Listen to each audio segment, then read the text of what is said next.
Hey guys, welcome back to my YouTube channel.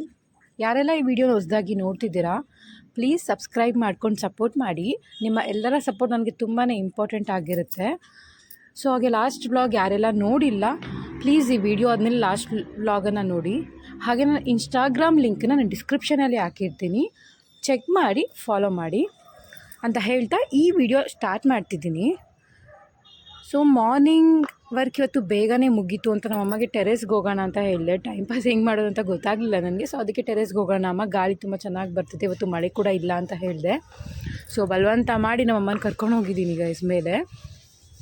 ಗಾಳಿ ತುಂಬ ಚೆನ್ನಾಗಿದೆ. ನೀವು ಮನೆಯಲ್ಲಿ ಫ್ಯಾನ್ ಗಾಳಿ ಯೂಸ್ ಮಾಡೋದಕ್ಕಿಂತ ಈ ಔಟ್ಸೈಡ್ ಈ ಥರ ಬಂದು ಗಾಳಿ ತೊಗೊಂಡ್ರೆ ತುಂಬಾ ಒಳ್ಳೆಯದು.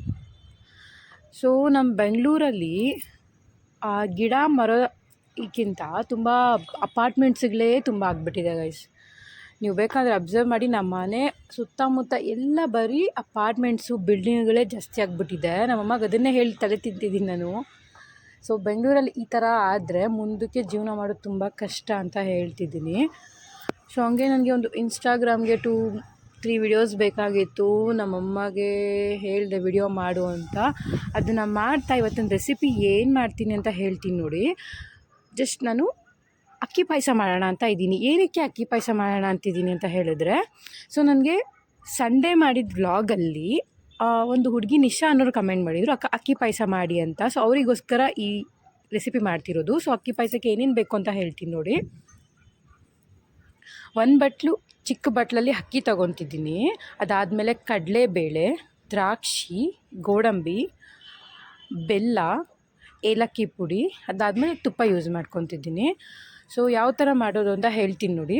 ಸೊ ಫಸ್ಟು ಸ್ಟವ್ ಹಚ್ಕೊಂಡು ಪ್ಯಾನ್ ಇಟ್ಕೊಳ್ಳಿ. ಪ್ಯಾನ್ ಬಿಸಿ ಆದಮೇಲೆ ಅಕ್ಕಿ ಮತ್ತು ಗೋಡಂಬಿನ ನಾನು ನಮ್ಮ ಮನೆಗೆ ಬೇಕಾದಷ್ಟು ಮಾತ್ರ ಅಕ್ಕಿ ತೊಗೊತಿದ್ದೀನಿ, 1 ಬೌಲಲ್ಲಿ, ಚಿಕ್ಕ ಬೌಲಲ್ಲಿ. ಯಾಕಂದರೆ ಮನೇಲಿ ಸ್ವೀಟ್ ಯಾರೂ ತಿನ್ನೋದಿಲ್ಲ ಅಷ್ಟೊಂದು, ಎಲ್ಲ ಖಾರ ಲವರ್ಸೇ ಇರೋದು, ಮೀನ್ಸ್ ಸ್ಪೈಸಿ ಲವರ್ಸೇ ಇರೋದು. ನಾನು ಮಾತ್ರ ಸ್ವೀಟ್ ಲವರ್. ನನಗಂದರೆ ತುಂಬಾ ಇಷ್ಟ ಗೈಸ್, ನನಗೆ ಸ್ವೀಟ್ ಅಂದರೆ ತುಂಬ ಇಷ್ಟ. ಸೊ ಅಕ್ಕಿ ಮತ್ತು ಗೋಡಂಬಿನ ಲೈಟ್ ಬ್ರೌನ್ ಕಲರ್ ಬರೋ ಥರ ಹುರ್ಕೋಬೇಕು. ಸೊ ಅದು ಹುರ್ಕೊಂಡು ಆದಮೇಲೆ ನಾನು ಗ್ರೈಂಡ್ ಮಾಡ್ಕೊತಿದ್ದೀನಿ. ನೀರು ಮಿಕ್ಸ್ ಮಾಡ್ಕೋಬಾರ್ದು. ಅಕ್ಕಿ, ಗೋಡಂಬಿ, ಅದಾದಮೇಲೆ ದ್ರಾಕ್ಷಿ, ಈ 3 ಹಾಕ್ಕೊಂಡು ಗ್ರೈಂಡ್ ಮಾಡ್ಕೊತಿದ್ದೀನಿ. ಸೊ ನುಣ್ಣಗೆ ಗ್ರೈಂಡ್ ಆಗಬೇಕು, ಅದು ನೀರು ಮಿಕ್ಸ್ ಮಾಡ್ಕೊಬೇಡಿ. ನೀರು ಮಿಕ್ಸ್ ಆದರೆ ಮತ್ತೆ ಗಂಟಾಗುತ್ತೆ ಪುಡಿ ಥರ. ಸೊ ಗ್ರೈಂಡ್ ಮಾಡ್ಕೋಬೇಕು. ಗ್ರೈಂಡ್ ಮಾಡ್ಕೊಂಡು ಆದಮೇಲೆ ನಾನು ಅದಕ್ಕೆ ಕೊಬ್ಬರಿ ಯೂಸ್ ಮಾಡ್ಕೊತಿದ್ದೀನಿ. ಹಸಿ ಕೊಬ್ಬರಿ ಹಾಕೋರು ಹಸಿ ಕೊಬ್ಬರಿ ಯೂಸ್ ಮಾಡ್ಬೋದು, ಒಣ ಕೊಬ್ಬರಿ ಹಾಕೋರು ಒಣ ಕೊಬ್ಬರಿ ಯೂಸ್ ಮಾಡ್ಬೋದು. ನಾನಿಲ್ಲಿ ಒಣ ಕೊಬ್ಬರಿ ಯೂಸ್ ಮಾಡ್ಕೊತಿದ್ದೀನಿ ಗೈಸ್. ಸೊ ಒಣ ಕೊಬ್ಬರಿ ಹಾಕ್ಕೊಂಡು ಅದಕ್ಕೆ ನೀರು ಹಾಕ್ಕೊತಿದ್ದೀನಿ. ಸೊ ಈಗ ನಾರ್ಮಲ್ ಪುಡಿ ಆಗಿದ್ದಲ್ವ, ಈಗ ನೀರು ಹಾಕಿದ್ರೆ ಏನೂ ಆಗೋದಿಲ್ಲ. ಇವಾಗ ನಾವು ನೀರು ಹಾಕ್ಕೋಬೋದು. ನೀರು ಹಾಕ್ಕೊಂಡು ಗ್ರೈಂಡ್ ಮಾಡ್ಕೊತಿದ್ದೀನಿ. ಹಾಲು ಬರುತ್ತಲ್ವ, ಆ ಇದರಲ್ಲಿ ನಾವು ಗ್ರೈಂಡ್ ಮಾಡ್ಕೋಬೇಕು. ಹಾಲು ಥರ ನುಣ್ಣಗೆ ಅದು ಗ್ರೈಂಡ್ ಆಗಬೇಕು. ಆ ಥರ ಗ್ರೈಂಡ್ ಮಾಡಿಕೊಂಡು ಚೆನ್ನಾಗಿ. ಸೊ ಅದಾದಮೇಲೆ ಸ್ಟವ್ ಮೇಲೆ ನಾನು ಕಡಲೆಬೇಳೆ ಹೇಳಿದ್ನಲ್ವ, ಕಡಲೆಬೇಳೆನ ಬೇಯಿಸ್ಕೊತಿದ್ದೀನಿ. ಸೊ ನಿಮಗೆ ಎಷ್ಟು ಬೇಕೋ ಅಷ್ಟು ಕಡಲೆಬೇಳೆ ಇಟ್ಕೊಳ್ಳಿ. ಸೊ ಕಡಲೆಬೇಳೆ ಚಿಕ್ಕ ಬೌಲಲ್ಲಿ ತೊಗೊಂಡಿದ್ದೀನಿ. ಅಕ್ಕಿ ಎಷ್ಟು ತೊಗೊಂಡಿದ್ದೀನಿ ಅದ್ರ ಅರ್ಧ ಅಷ್ಟು ಕಡಲೆಬೇಳೆ ತೊಗೊಂಡು ಬೇಯಿಸ್ಕೊತಿದ್ದೀನಿ. ಸೊ ಕಡಲೆಬೇಳೆ ಚೆನ್ನಾಗಿ ಬೇಯಬೇಕು. ಸೊ ಚೆನ್ನಾಗಿ ಬೇಯಲಿ ಅಂತ ನನ್ನ ಜಸ್ಟ್ ಆ ಪಾತ್ರೆ ಮೇಲೆ ಪ್ಲೇಟ್ನಿಟ್ಟು ಕ್ಲೋಸ್ ಮಾಡ್ಕೊತಿದ್ದೀನಿ. ಸೊ ನನಗೆ ಈ ಕಮೆಂಟ್ ಏನಿದೆ ಅದು ಫಸ್ಟ್ ಕಮೆಂಟ್ ಅವ್ರು ಹಾಕಿರೋದು, ಅದಕ್ಕೋಸ್ಕರ ನಾನು ಈ ರೆಸಿಪಿ, ಕಂಗ್ರ್ಯಾಚುಲೇಷನ್ ಬ್ರದರ್, ಅಬ್ಬಬ್ಬಬ್ಬ ಲ್ಯಾಟ್ರಿ, ಅದಕ್ಕೋಸ್ಕರ ನಾನು ಈ ರೆಸಿಪಿನ ಮಾಡ್ತಿದ್ದೀನಿ. ಸೊ ಈಗ ನೋಡಿ ಕಡಲೆಬೇಳೆ ಬೆಂದಿದೆ.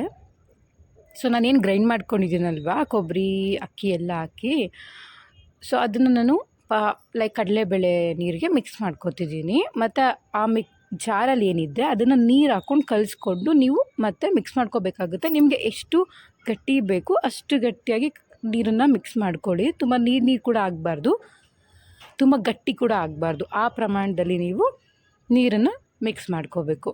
ಸೊ ನಾನು ಅದೇ ಥರ ಪ್ರಮಾಣದಲ್ಲಿ ನೀರನ್ನು ಮಿಕ್ಸ್ ಮಾಡ್ಕೋತಿದ್ದೀನಿ. ಸ್ವಲ್ಪ ಅದನ್ನು ಕುದಿಯೋಕೆ ಬಿಡ್ತಿದ್ದೀನಿ. ಅದಕ್ಕೆ ನಾನು ಬೆಲ್ಲ ಯೂಸ್ ಮಾಡ್ಕೋತಿದ್ದೀನಿ. ಯಾರೂ ಸಕ್ಕರೆ ಯೂಸ್ ಮಾಡಬೇಡಿ, ಬೆಲ್ಲನೇ ಯೂಸ್ ಮಾಡಿ. ಬೆಲ್ಲ ಟೇಸ್ಟ್ ಡಿಫ್ರೆಂಟ್ ಆಗಿರುತ್ತೆ ಮತ್ತು ಆರೋಗ್ಯ ಕೂಡ ತುಂಬಾ ಒಳ್ಳೆಯದು ಬೆಲ್ಲ. ಸಕ್ಕರೆ ಯೂಸ್ ಮಾಡಬೇಡಿ ಗೈಸ್, ಬೆಲ್ಲನೇ ಯೂಸ್ ಮಾಡ್ಕೊಳ್ಳಿ, ತುಂಬ ಒಳ್ಳೆಯದು. ಸೊ ನಾನು ಎಷ್ಟು ಬೇಕೋ ಅಷ್ಟು ಪ್ರಮಾಣದಲ್ಲಿ ಬೆಲ್ಲ ಕೂಡ ಯೂಸ್ ಮಾಡ್ತಿದ್ದೀನಿ. ಬೆಲ್ಲ ಹಾಕಿ ಚೆನ್ನಾಗಿ ಕಲಸಿ ಕುದಿಯೋಕೆ ಬಿಡ್ತಿದ್ದೀನಿ. ಸೊ ಅದೇನು ನಾವು ಕೊಬ್ಬರಿ ರುಬ್ಕೊಂಡಿರೋದು ಎಲ್ಲ ಹಾಕಿ ಬೆಲ್ಲ ಎಲ್ಲ ಹಾಕಿದ್ದೀವಿ, ಅದು ಚೆನ್ನಾಗಿ ಕುದಿಯೋಕ್ಕೆ ಸ್ಟಾರ್ಟ್ ಆಗಿದೆ. ಲಾಸ್ಟಲ್ಲಿ ಕುದಿಯೋಕ್ಕೆ ಇನ್ನೇನು ನಾವು 2-3 ಮಿನಿಟ್ಸಲ್ಲಿ ಸ್ಟವ್ ಆಫ್ ಮಾಡಬೇಕು ಅನ್ನೋವಾಗ ಸೊ ಏಲಕ್ಕಿ ಪುಡಿನ ಹಾಕ್ಕೋತಿದ್ದೀನಿ. ಏಲಕ್ಕಿ ಪುಡ ಮತ್ತು 2 ಸ್ಪೂನ್ ತುಪ್ಪ ತೊಗೊಂಡಿದ್ದೀನಿ, ಅದನ್ನು ಹಾಕ್ಕೊಂಡಿದ್ದೀನಿ ಗೈಸ್. ತುಪ್ಪ ಮತ್ತು ಏಲಕ್ಕಿ ಪುಡಿ ಇನ್ನೇನು ಸ್ಟವ್ ಆಫ್ ಮಾಡಬೇಕು ಅಂದಾಗ ಮಿಕ್ಸ್ ಮಾಡ್ಕೊಳ್ಳಿ, ಓಕೆನಾ. ಸೊ ನಾನು ಇದೆರಡೂ ಹಾಕ್ಕೊಂಡು ಸ್ಟವ್ನ ಆಫ್ ಮಾಡ್ಕೊತಿದ್ದೀನಿ. ಈಗ ನಾನು ಜಸ್ಟ್ ಬೌಲ್ಗೆ ಸರ್ವ್ ಮಾಡ್ಕೋಬೇಕು. ಬೌಲ್ಗೆ ಸರ್ವ್ ಮಾಡ್ಕೊತಿದ್ದೀನಿ. ಇದೇನಪ್ಪ ಈ ಹುಡುಗಿ ಯಾವಾಗಲೂ ಈ ಹುಡುಗಿನೇ ಸರ್ವ್ ಮಾಡ್ಕೊಂಡು ಈ ಹುಡುಗಿನೇ ಟೇಸ್ಟ್ ನೋಡ್ತಾಳೆ ಅನ್ಕೋಬೇಡಿ. ನಮ್ಮ ಮನೇಲಿ ವೀಡಿಯೋ ಮುಂದೆ ಯಾರೂ ಬರೋದಿಲ್ಲ, ಅದಕ್ಕೋಸ್ಕರ ನಾನೇ ಸರ್ವ್ ಮಾಡ್ಕೊಂಡು ನಾನೇ ಟೇಸ್ಟ್ ಮಾಡ್ತಿದ್ದೀನಿ. ಸೊ ಈಗ ನೋಡಿ ಬೌಲಲ್ಲಿ ಸರ್ವ್ ಆಗಿದೆ.